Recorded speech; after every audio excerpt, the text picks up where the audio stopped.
À chaque jour ou presque, sa manifestation contre les mesures Covid en Suisse. Après Delémont en début de semaine, des milliers de personnes étaient encore réunies hier à Winterthur pour dénoncer la dictature vaccinale, alors que jeudi, une autre protestation a débordé devant le Palais fédéral à Berne. Bonsoir André Duvillard. Bonsoir. Vous êtes délégué au réseau national de sécurité de la Confédération. Alors, est-ce que vous êtes un délégué inquiet ce soir avec ces tensions qui semblent augmenter ? Alors, lorsqu'on voit les images de jeudi soir devant le Palais fédéral, effectivement, il y a quoi d'être inquiet. On constate que, en tout cas, une petite frange des manifestants a voulu s'en prendre très concrètement à ce symbole de la démocratie en Suisse, avec usage de la violence. Donc, je pense que là, il y a de quoi être inquiet. Ouais, c'est un mot qui revient souvent, c'est le mot de radicalisation pour parler des agitateurs de ces manifestations, une radicalisation notamment sur les réseaux sociaux, des appels à la violence. Est-ce que vous employez ce mot de radicalisation ? Alors, je crois qu'on peut effectivement, en tout cas, suspecter un début de radicalisation chez un certain nombre de personnes. Je crois aussi qu'il faut faire la distinction, on va dire, entre une grande masse de manifestations qui viennent là pour exprimer leur mécontentement, mais le font dans le cadre on va dire des règles démocratiques, et puis une petite frange vraisemblablement qui se radicalise et qui est prête à faire usage de la violence, comme ça a été démontré jeudi soir. Et je crois que c'est ça qui doit nous interpeller. Il faut être extrêmement attentif à ces signaux pour essayer d'éviter qu'on ait une dérive vers une forme d'extrémisme violent. Et qu'est-ce qui est entrepris justement pour éviter ça ? Quelles mesures de surveillance sont mises sur pied ?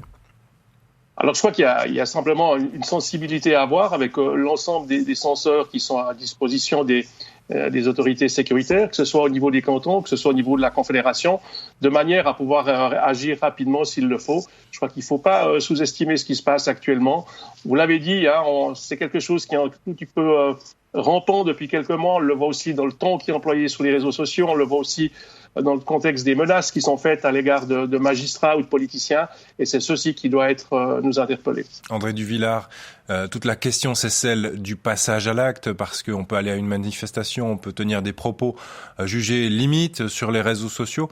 À quel moment on passe à l'acte et puis comment est-ce qu'on le mesure, comment est-ce qu'on le contrôle du point de vue policier ?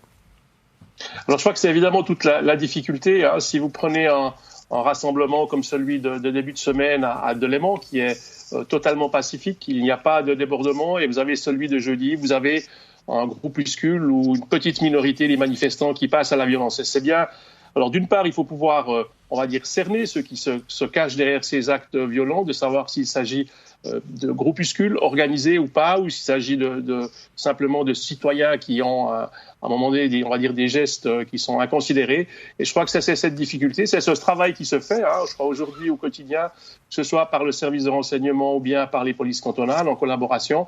Et puis évidemment, dans ce pays, les mesures préventives en ce qui concerne l'extrémisme violent sont aujourd'hui encore limitées. Un projet de loi devrait être mis en consultation d'ici la fin de l'année et devrait aussi à ce moment-là offrir peut-être des moyens supplémentaires en termes de mesures préventives. Parce que la ligne est très fine, André Duvillard, entre l'agitation politique, l'opposition politique et puis l'extrémisme violent. Comment est-ce qu'on évite les erreurs de genre là ? Comment on évite de prendre un agitateur politique finalement pacifique pour un extrémiste violent et avec toute la loi et les agents qui lui tombent dessus ? Alors, je crois que c'est évidemment toute la difficulté de pouvoir faire cette distinction entre finalement l'exercice d'un droit démocratique.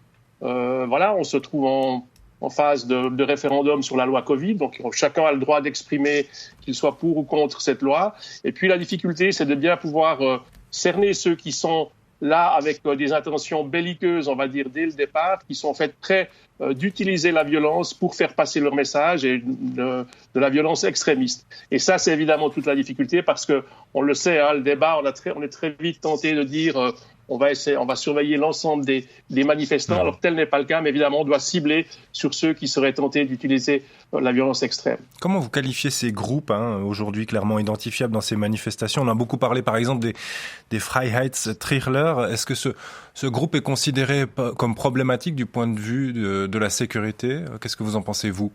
Alors je crois que c'est là toute la difficulté. C'est de voir est-ce qu'on est face à des gens qui sont les organisateurs de ces manifestations et qui se déclarent qui dénoncent aujourd'hui les actes de violence. Qui ont leur propre service d'ordre, et puis de ceux qui peut-être se cachent là derrière et finalement vont utiliser ces manifestations pour faire usage de la violence. André Duvillard, la votation, ce fameux référendum que vous évoquez, c'est le 26 novembre. Ça veut dire qu'après cela, ce sera plus calme? Alors, nous verrons le 27 novembre, en fonction évidemment aussi des résultats, mais aussi en fonction de l'évolution de la situation, parce que c'est vrai qu'on perçoit maintenant depuis quelques semaines, effectivement, cette tension accrue, on va dire, entre ceux qui ont simplement ras-le-bol de ces mesures, qui se sentent privés dans leur liberté, et puis ceux qui utilisent peut-être aussi ce prétexte-là pour pouvoir faire valoir leurs idéaux. Merci André Duvillard. Je rappelle que vous êtes délégué au réseau national de sécurité de la Confédération. Bonne soirée à vous. Merci, bonne soirée.